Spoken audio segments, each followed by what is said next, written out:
شهد سيادة الرئيس جمال عبد الناصر مباراة كرة القدم التي أقيمت بأرض النادي الأهلي بين فريقي الزمالك والأهلي، والتي خصص دخلها للمساهمة في تسليح الجيش. وقد شهد هذه المباراة أيضا السادة أعضاء مجلس قيادة الثورة والأمير عبد الله الفيصل وآلاف من الجماهير.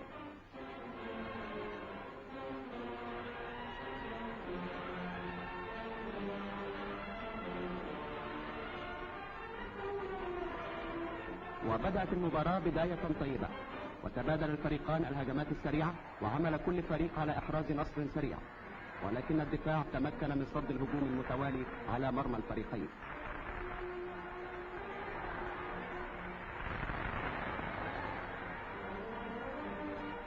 وأخذ الحماس يدب في نفوس اللاعبين، فكان صراعا عنيفا انتهى بتعادل الفريقين بإصابتين لكل منهما.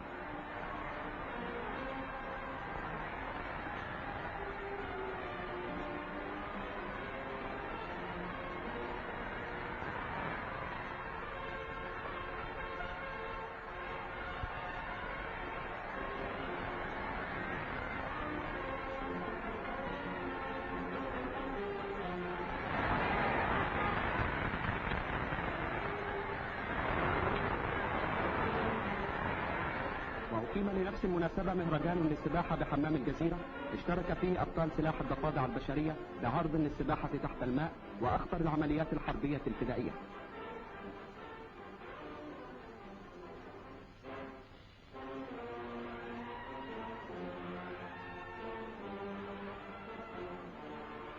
ثم عرض لبطل كمال الأجسام توني بولس، وتلاه أبطال القفز في مصر.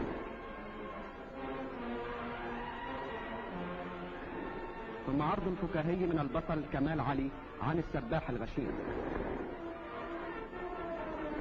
وقدم المطرب الشعبي الكحلاوي فاصلا غنائيا.